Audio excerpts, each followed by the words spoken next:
The ceasefire deal between Israel and Hamas has held since last weekend. Hamas released hostages last weekend and again yesterday, as did Israel with Palestinian prisoners.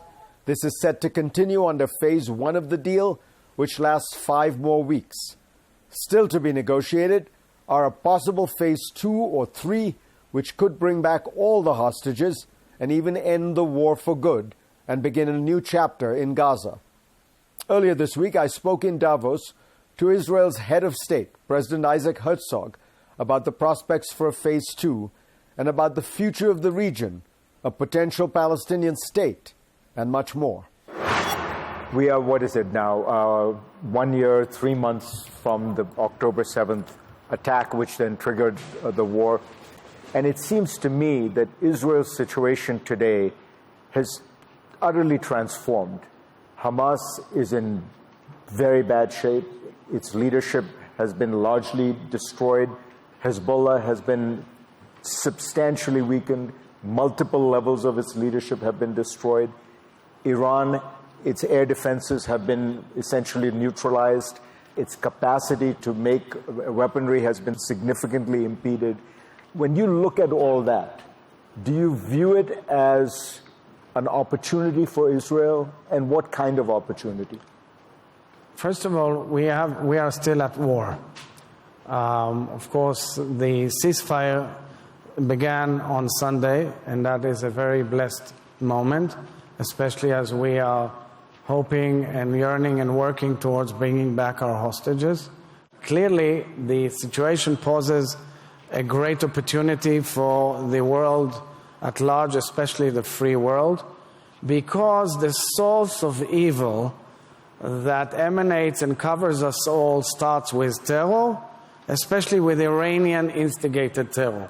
This is the strategic issue above everything. Each proxy you deal with, the Houthis, Hezbollah, Hamas, Iraq, etc., so forth and so on, it is all supported, financed, organized, commanded, controlled, trained by Iran. This empire of evil in Tehran is still spending billions, and I have news for you and the entire universe. They are working day in, day out, even now. Rather than soul-searching, looking in the mirror, seeing how they failed and how much damage and havoc and sorrow they created with their barbaric attacks with their proxies, they are continuing endlessly rushing towards the bomb.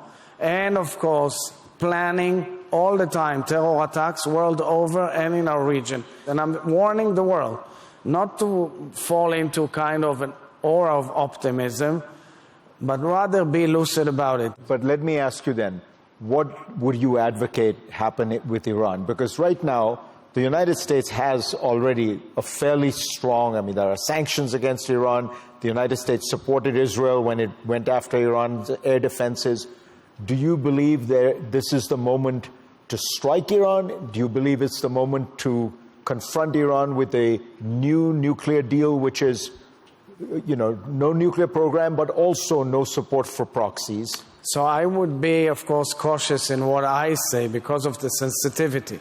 And it will have to be deliberated between Israel and all the rest of the region with the U.S. administration. Clearly, one thing has to be absolutely clear. Iran cannot have nuclear capabilities.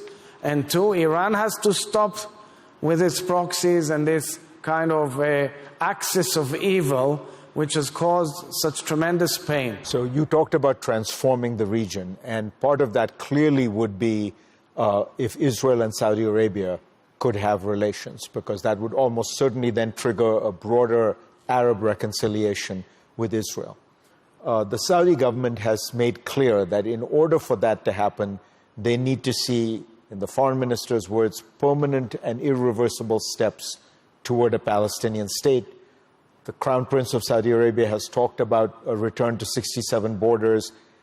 Is Israel willing to make those kind of concessions to get to that transformed state of relations? So I would say, first of all, that the grand vision, and it's something that makes so much sense, is that the children of Abraham, Muslims and Jews and Muslims, dwell together in peace in the region of their creation.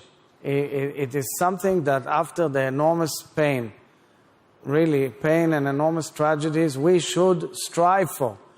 And I think that a cornerstone for the next step of getting to that dream realized is a normalization, as they call it. But let's be honest, there's real dialogue between Israel and Saudi Arabia. And I believe that this must be moved forward. I say it openly. I supported it, and I still support it. What is your vision for the 7 million Palestinians who live in Israel, in Gaza and the West Bank? They neither have full political rights in Israel, they are not Israeli citizens, nor do they have full political rights in their own country. What is to happen to them? So we should strive for peace, and they deserve to have peace just like us. And but it requires them to disseminate and understand that terror is out of the question under any circumstances. I believe that there will be a moment after the enormous pain and after the rules are set, which mean no more terror, that there will be a moment where we'll have to have real peace with our Palestinian neighbors. And I dream of that day, but it will take time. Does that include a Palestinian state? It includes many ideas, because the idea of the two-state solution is something which, on record, I supported in the past many times. But I would say that I had a wake-up call following October 7th in the sense that I want to hear my neighbors say how much they object, regret, condemn, and do not accept in any way the terrible tragedy of the terror attack of October 7th and the fact that terror cannot be the tool to get there. I mean, innocent civilians were butchered, raped, abducted, burned to death. Hostages are still in the dungeons of Gaza. This doesn't work this way. If we are dignified human beings, it is unacceptable under any norm. We understand that there must be a political move forward on the Palestinian front. But one has to understand the state of mind of Israelis.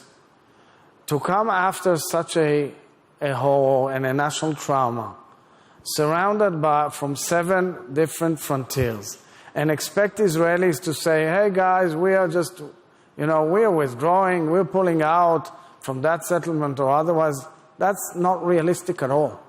It doesn't make sense to Israelis. They need to see something that makes sense in terms of their personal security and safety.